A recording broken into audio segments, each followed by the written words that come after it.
So C3, algebraic fractions, yay. Are fantastic because they look a little bit like numerical fractions in the way that they behave, but they're algebraic, and you know me, I hate numbers, so this is fantastic. Okay, so let's just go back to numerical fractions, so just your normal fractions with numbers in them, and think about what we actually do when we answer questions.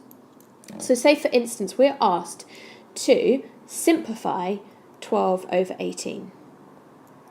It might seem like a simple idea, but actually think about what you are doing.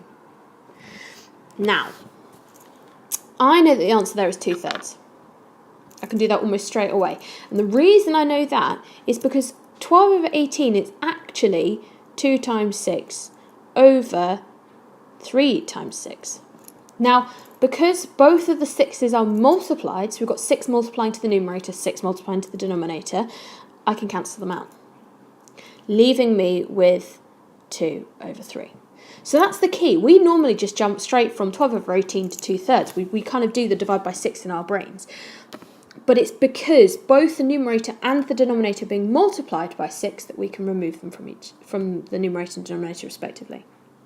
Okay, so keep these methods in mind when you're dealing with algebra. Okay, when we add, we need a common denominator. Now, normally, the easiest thing to do is multiply the two fractions together. But obviously, if you can think of something that's a simpler, a smaller number on the denominator, that's going to leave you with smaller numbers on the numerator, which is obviously quite nice. In this case, it's going to have to be 24. There's no other options. So what we've done there is we have forced the denominator to be 24 in both cases. Now, to get 24 on the numerator on the 1/3, I had to multiply it by 8. And I can't change the fraction. I can't change the amount that I have there. So if I've multiplied the denominator by 8, I'm going to have to multiply the numerator by 8. And similarly, I've multiplied the 8 by 3 to get 24. So I'm going to have to multiply the 3 on the numerator by 3, giving me 9. Okay, now I've got 8 parts of 24, add 9 parts of 24, which is obviously 17 parts of 24. Now, if that could be simplified, I'd encourage you to simplify it. Obviously, you want things as neat as possible. We don't want nasty, large numbers. Okay, multiplication then, really quickly. Multiply across the top, multiply across the bottom, then simplify if possible. So 2 times 1 is 2, obviously, and 3 times 7 is 21. Done. Dividing. Okay, what we're asking is how many 1/5 go into a third? Which is equivalent of saying I want to split a third into 5 pieces. So that's a bit like saying 1/3 times by 5. 5, don't forget, is 5 over 1, which is also 2 fractions. It's a bit like the case above. Just multiply across the top and multiply across the bottom. So we're going to end up with 5 over 3. Okay, so numerical fractions, you've been doing them since about year 7. You should be well versed in them by now. If you're not, you must go back and practice them. The reason you need to get good at these is because in C3, it builds on the stuff we've done in C2. And so if you're a little unsure about the stuff you were doing in C2, you need to make sure that you are much more confident, because obviously it all just tries to build on itself. So I know some of you are going to be looking at this fraction here, 6x plus 3, all over x over 1 plus 2. Oh, 1 over x plus 2, and freaking out a little bit. Now, I'm freaking out a little bit, but I think I'm freaking out for a different reason. My reason for freaking out is that there's a double fraction in there. So there's a fraction within a fraction, and that makes me feel a little bit sick. So let's get rid of it. Okay, how can I get rid of it? Well, I know that 1 over x times by x is 1, hopefully. I also know that, say I had 2/3 and I multiplied it by 6, top and bottom, I get an equivalent fraction. So I haven't actually changed the value of the fraction, but I have changed the numbers. I'm going to use these two facts, okay? I want to get rid of the second fraction, the fraction within the fraction, and I want to make sure I don't change the value of the fraction I have here, the algebraic one. So let's multiply everything by x. Everything by x. So the top becomes 6x squared plus 3x. And the bottom, well, 1 over x times x is 1, and then we've got plus 2x. That doesn't look much nicer to me at this stage, except for the fact that the double fraction's gone, which is obviously a priority. So let's simplify. How can I simplify? Well, the whole point about simplifying was finding a similar thing, well, the same thing, top and bottom, that's been multiplied so that you can cancel it out. So like our times by 6 on our first slide. So let's factorise the top, because that's the only way I'm going to know what is multiplied together in that. So I can pull out a 3, and I can pull out an x, because they're both common to both parts, leaving me with 2x and 1.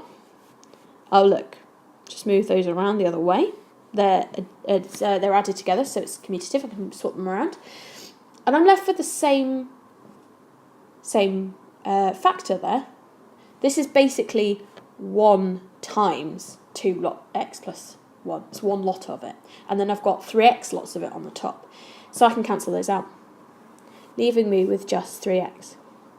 So it's really interesting how that disgusting fraction up there really was just 3x. We had to do a little bit of work to get there. We had to go a little bit around the houses and kind of make it look a little bit more messy.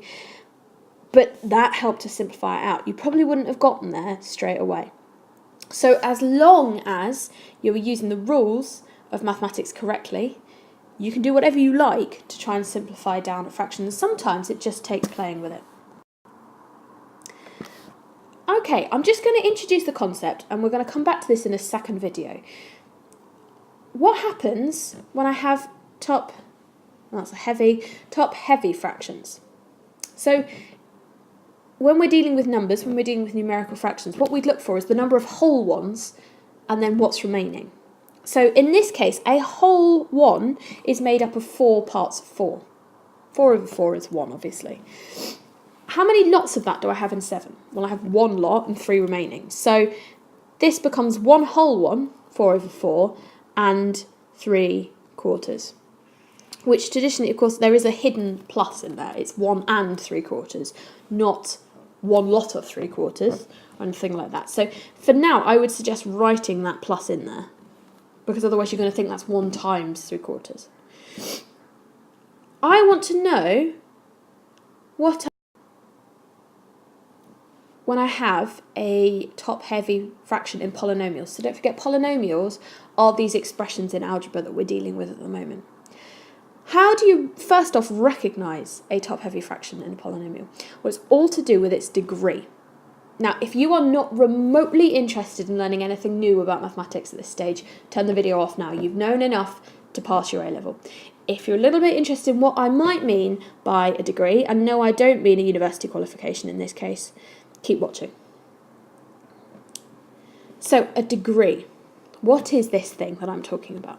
Okay, well, all polynomials, so this is any expression that has sometimes x's, sometimes y's, but it is a certain expression like this. Okay, it describes a line or a curve, and it tells a certain set of properties about the numbers that it involves. Okay, the degree is the highest power, basically, in simple terms. In this case, the degree is 3. And this tells us quite a lot about that polynomial. So it tells us it's a cubic. So we know what shape a cubic is. It's going to have some sort of shape a bit like that. It could be a quartic, it could be a quintic if it is 4 or 5. It could be, if we ignore that term there and pretend it wasn't there, then we'd have the highest degree of 2, and we'd have a quadratic there. And again, if that wasn't there, we'd have a degree of 1, and we'd have a linear equation. So you're dealing with these things already. You know how to recognise linear, and you know how to recognise quadratic and cubic graphs, but you've never had it formalised to you, highest power. And when you get onto sum C4, which we will do later, you might be dealing with things that look a little bit like this. And so on and so forth. There could be anything in there. The degree, in this case, is the sum of the powers, and you want to choose the highest one. So you always want the highest one. So you sometimes have to go searching for it. Sometimes it's not easy. But in this case, you've got x and x, is 2, and y, which is 3. So your highest power is 5. So your degree in this case, presuming that your equation stops there, obviously, and that in that hidden ... you haven't got anything, your degree is 5. So a top-heavy fraction is one where the degree of the numerator is bigger than the degree of the denominator. So where you've got a quadratic on the top and a linear on the bottom, you would kind of recognise it, but there is a formal piece of terminology you can use to describe it. So just a reminder then, in the next video we're going to look at 2 methods for dividing polynomials, and you've probably seen them before, but we're just going to go over them one more time just to make sure you're completely happy with them, especially given C2 polynomials.